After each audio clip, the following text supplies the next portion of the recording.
Welcome to Tech News Briefing. It's Wednesday, June 7th.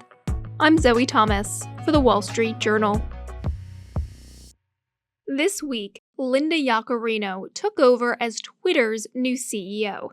But in this episode, we're going to talk about something that happened before she joined. According to researchers at Stanford University, Twitter failed to prevent dozens of previously flagged images of child sexual abuse from being posted on its platform in recent months. The researchers were investigating how social media platforms deal with the issue of blocking child sexual abuse material. They said they told Twitter's staff about the findings and that the problem appeared to have been resolved in May. But the issue, they say, points to a lapse in basic enforcement by Twitter. With me to discuss these findings is our Twitter reporter, Alexa Korse, who wrote about this. So tell us, how did Stanford researchers discover these images? So this group of researchers at Stanford have been investigating child safety issues online across several platforms. And one thing they told me they do when they investigate this issue is they don't want to accidentally see, these awful images. So they said they set up a system to automatically detect unique signatures of these images. And their system started detecting dozens of hits from posts that were on Twitter.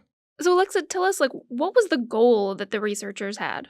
Right. So this study and this investigation is about how internet platforms are dealing with detecting, blocking, and removing this material and how their enforcement is going. Part of the challenge with that for the researchers was, how do you investigate that without having to actually see this material? What systems are typically in place to prevent these images from coming up? So a tool the researchers used that we mentioned in the article is a technology called PhotoDNA. And PhotoDNA creates a unique digital signature known as a hash of an image, and platforms, researchers can use that to check the hashes of other images or what users are posting. PhotoDNA has been around for years. It's been used by tech companies and law enforcement. And Twitter even previously has publicly said it used PhotoDNA, although the company didn't respond to a request for comment about whether it still uses the tool. Do we know how Twitter let this happen? We actually don't know exactly what the issue was here.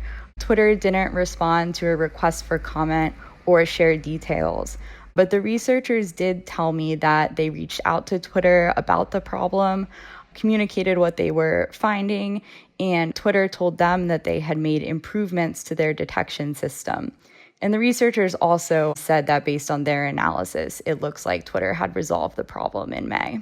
When Elon Musk bought the company back in October, he said cracking down on sexual abuse material was a #1 priority.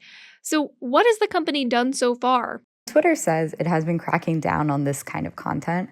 For the month of January, for example, the platform said it suspended roughly 404,000 accounts that created or engaged with this material.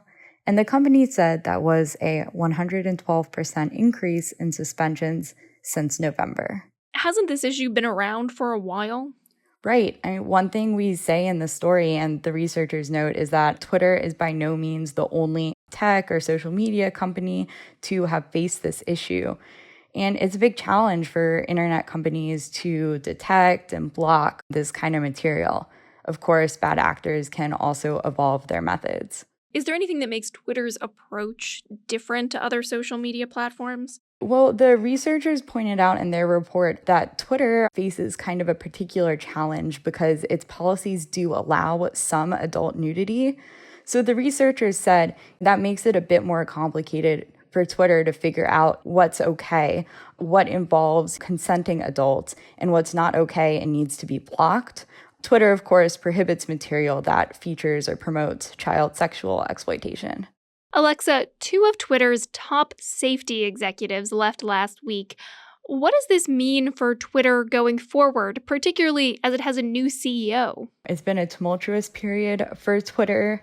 According to our reporting, their exits came in part because of a controversy over Twitter's handling of a movie about gender issues. That's according to one of the executives who left and other people familiar with the matter.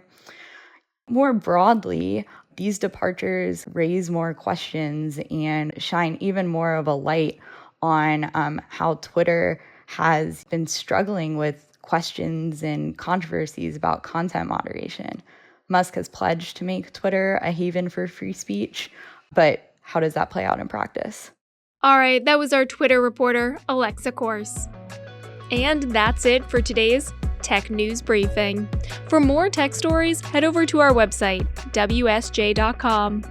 I'm Zoe Thomas for the Wall Street Journal. Thanks for listening.